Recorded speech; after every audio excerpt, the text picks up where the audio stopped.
This is a low bar back squat. The difference between the low bar back squat and the high bar back squat is that the barbell is sitting about 2 inches lower on the back.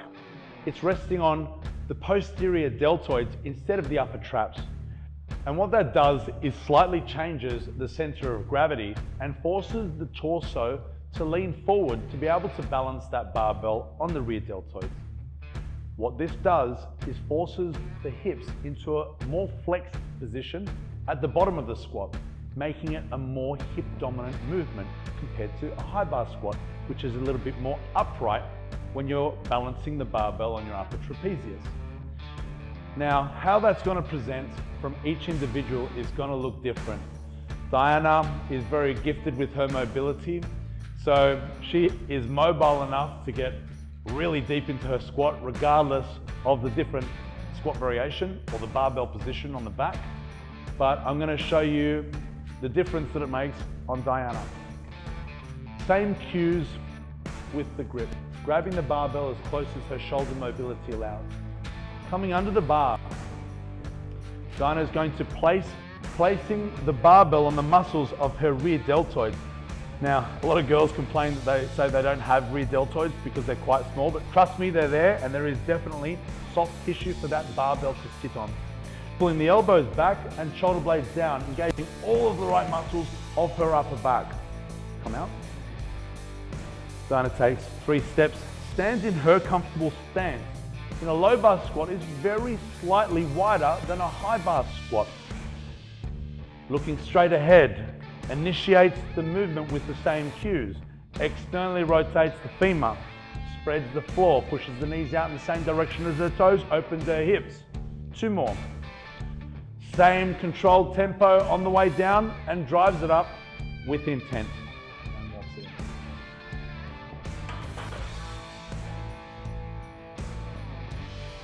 With a lot of lifters, a low bar squat changes the torso angle a lot, forcing the torso to lean a lot more forward, making it a much more hip dominant movement and therefore less knee dominant movement.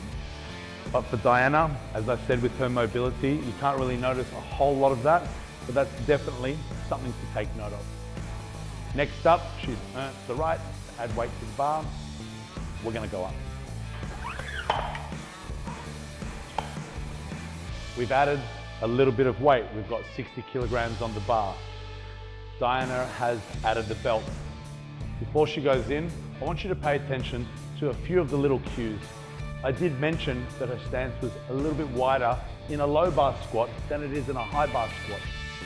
And the reason that that is quite a common thing amongst everybody is that a low bar squat is slightly more hip dominant. And because it's more hip dominant, to achieve the bottom position correctly, you need to be able to allow your hips to have a little bit more room to move. And having a wider stance is going to achieve that. But don't exaggerate it. And exactly how wide you're going to go with that is going to be different from lifter to lifter. This is something that you have to determine, and it's about comfort. Pain presents itself, you're doing something wrong. So use that as a gauge. But apart from that, in general, most people are slightly wider with a low bar squat because it's more hip dominant. Check it out. Diana comes up to the bar, grabs the bar as close as her shoulder mobility allows. Remember, I'm about out here, but I'm holding it as close as my shoulder mobility allows. I wish I had that mobility. Placing the bar on the shelf created by her rear delts. Elbows back, shoulder blades down.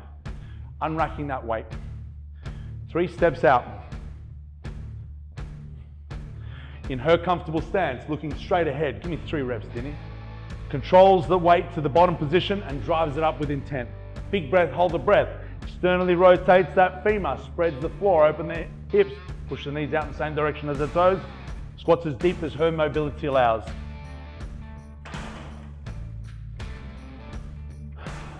Nice and strong. She's earned the right, add a little bit more weight.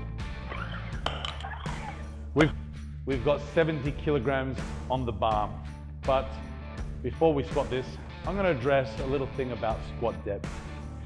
Now, if we have a look at the cues that I've been giving, I've been telling Dinny to go as deep as her mobility allows. Now let's have a look at exactly how deep her mobility allows.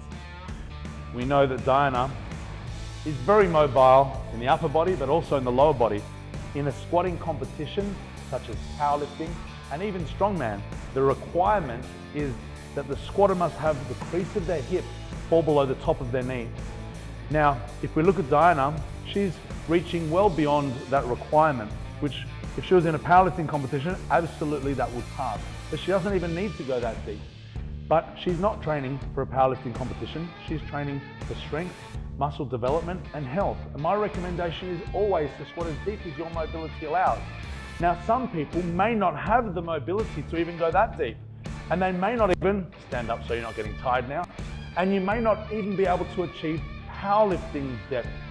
And if you're not a powerlifter, you don't have to go as deep as Diana just because you saw that on this course we're teaching full depth squats.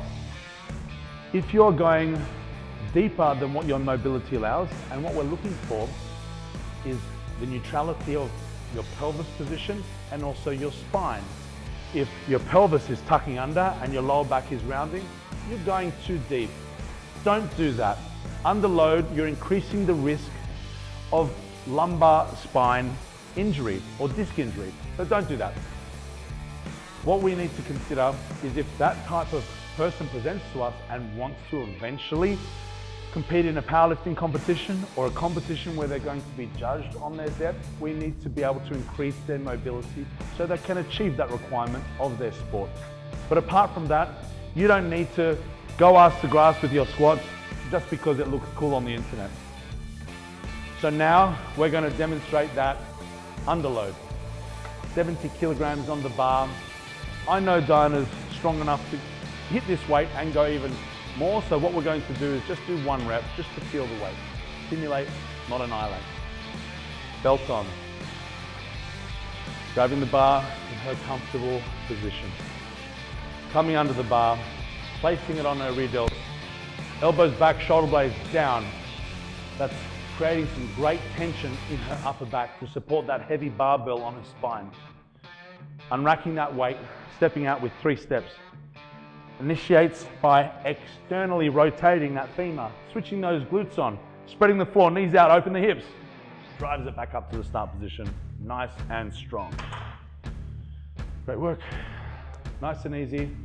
Remember, what we're looking for is bar speed, technique breakdown, and so far there's been no change at all from the warm-up weight up until this. So we've earned the right to go a little bit heavier again. So next set, 80 kilograms. Let's do it. Okay, we've got 80 kilograms on the bar. We've decided this is going to be the last set, so we're going to go for a double. Let's go through some of the techniques that we're discussing. The high bar squat, as we know, is a more hip dominant variation for most people, but for someone like Din, she's getting a lot out of her hips and her knees because she's taking both of the joints through a very full range of motion. But some people might need to consider that it's an extremely hip dominant movement, so they might need to consider some knee dominant exercises as supplementary lifts to complement this exercise to make sure that there's no imbalances. But for Diana, simply by performing a low bar squat by itself, she's getting a lot of structural balance in her hip extensors as well as her knee extensors just from this movement alone. The next thing to have a look at is the speed of the movement. Diana has been controlling the weight from the warm-up sets all the way through to the top set. The reason is she understands the idea behind treating the warm-up weights exactly like your top weight. It's about technical practice. She's practicing the exact way she's going to move on her top weight, even from her early sets with not much weight on the bar at all. Now, Diana's going to come in and go for 2 reps. This is her last set. Tightening her belt, grabbing the bar in her comfortable position. Resting on her rear delts, which is about 2 inches lower than the high bar squat position, which will in general force the torso to lean slightly forward, making it a more hip dominant movement. Standing in her comfortable stance, looking straight ahead, controlling that weight to the bottom position and driving it up with intent. Big breath, hold the breath, controls it down, staying tight through the entire movement and driving it up to that start position. No technical breakdown, no slowing down of technique, but it's a nice challenging weight. We don't need to break her down just to test to see if she can do it. That was a great squat. Nice work, Dinny.